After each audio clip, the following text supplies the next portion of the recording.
All right. No, thank you very much for having me. I'm sorry I was not able to attend all of this. I had teaching obligations, but I'm glad to be here now.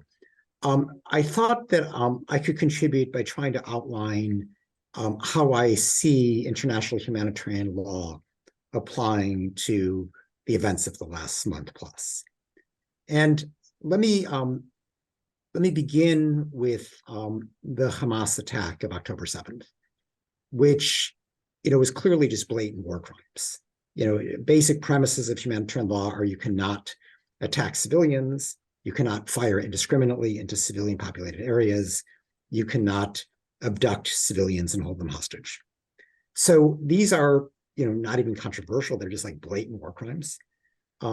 Some people have been reluctant to acknowledge that, but I think it's important for us to acknowledge it because, the same law that outlines Israel's obligations in bombing and besieging Gaza also apply to Hamas. And we have to be very careful, not to apply these laws just to one side and not the other, or else we end up undermining the standards. Now, one basic rule of humanitarian law is that war crimes by one side do not justify war crimes by the other. So even though we posit that Hamas has committed war crimes on October 7th, that does not justify Israel just ripping up the Geneva Conventions and proceeding as if they had, no relevance whatsoever. There's also been some talk about, does Israel have a right to respond militarily? And, let's just, again, posit that, there's both a right to, resist occupation, and there's a right to respond to violence. And, we could argue endlessly the relative merits of those, but in terms of humanitarian law, it doesn't matter. The justice of one's cause does not affect the obligation to abide by humanitarian law. So even if we accept that, both Hamas and the Israeli government feel that, justice was on their side, that doesn't entitle either of them to flout the standards of humanitarian law. Now, in looking at these requirements with respect to Israeli conduct, let me outline a few. The Israeli government likes to say, oh, we're not targeting civilians. That's what Hamas says. And whether or not that's true, that's just, one of multiple humanitarian law obligations. And notably, the Israeli government really doesn't like to go much further than that. So I'll outline a few that I see the Israeli government violating, quite regularly. One is the duty not to fire indiscriminately into civilian populated areas, meaning that if there are kind of military targets dispersed in a civilian area, the requirement is that you target those military targets individually in a precise way, not that you target the entire area. And while the Israeli government is not really offering explanations for most of its attacks, when you look at how it's just been, leveling entire neighborhoods, when you look at the huge proportion of just civilian housing that's been decimated in Gaza, it's hard to avoid the conclusion that the Israeli government is firing indiscriminately, at least at times. The other rule that probably is implicated more regularly is the rule against firing even at a recognized military target if the civilian consequences will be disproportionate. And I think the perfect example of that is the Jabalia refugee camp, where let's even accept Israel's premise, their accusation that Hamas had a command center of some sort underneath the refugee camp. That does not justify using multiple 2,000-pound bombs in the middle of a heavily populated area, which was quite obviously, quite predictably going to have huge civilian consequences, resulting in massive civilian death and injury. And I just have a hard time coming up with any argument that would suggest that the concrete military advantage to Israel from going after this command center or these particular tunnels would justify that huge civilian toll. So, I'm brought to the conclusion that this was a disproportionate attack.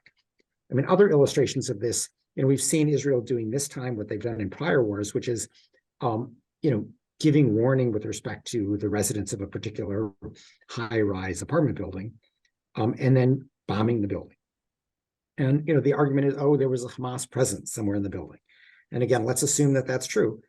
What kind of Hamas presence would justify suddenly rendering 100 families homeless?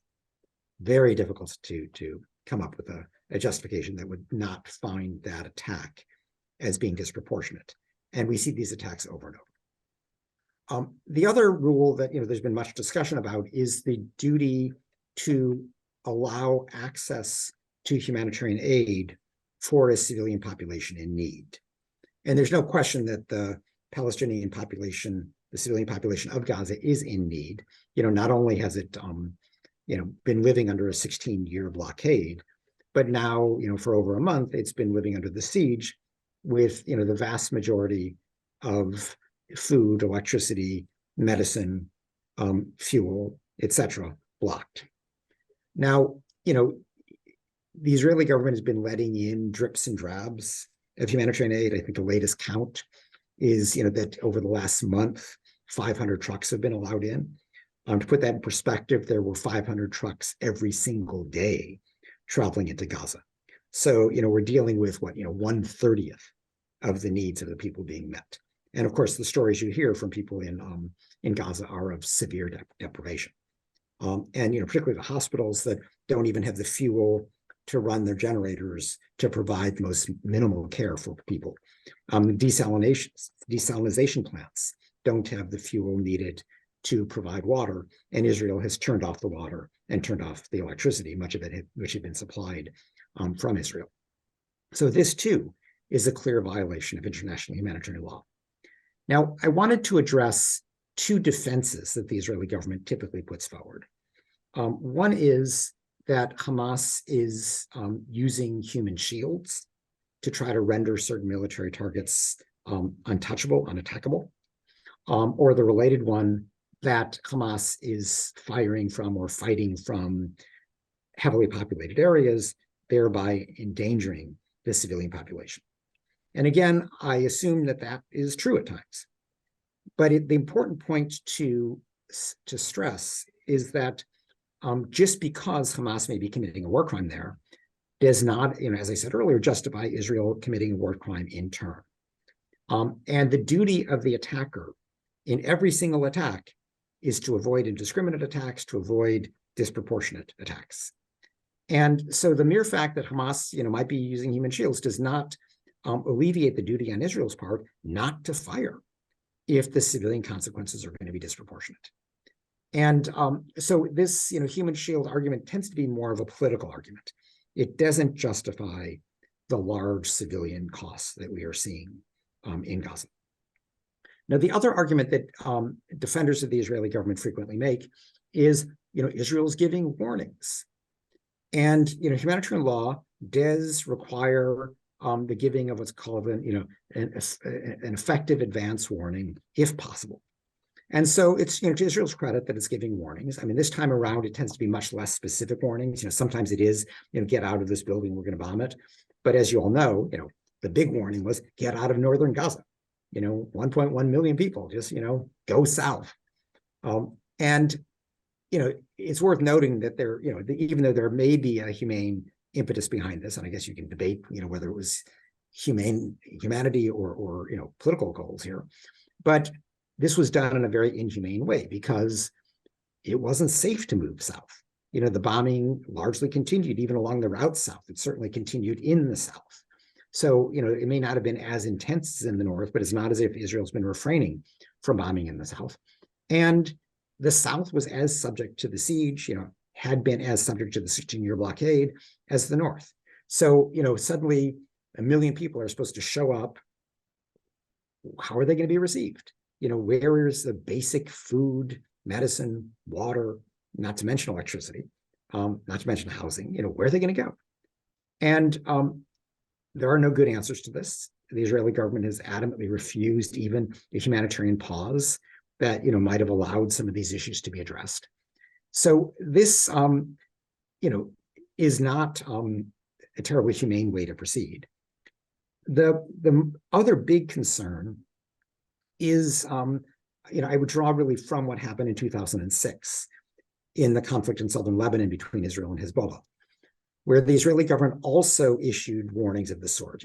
If you're a civilian, get out of southern Lebanon. And what we found there, much as what we're finding in Gaza now, is that some people go, but some people stay. And the reasons why people would stay are varied. They may be elderly, they may have a disability, they may be too poor to move. It's gotten very expensive to move from northern to southern Gaza. Taxis are, way beyond what they used to be. They may be afraid to move because the bombing is happening around them. They may just not want to leave their home. And in the case of northern Gaza, the added reason is people don't want to leave and never be able to go back. Everybody knows about the Nakba, and 70% of the population is the descendant of Nakba victims.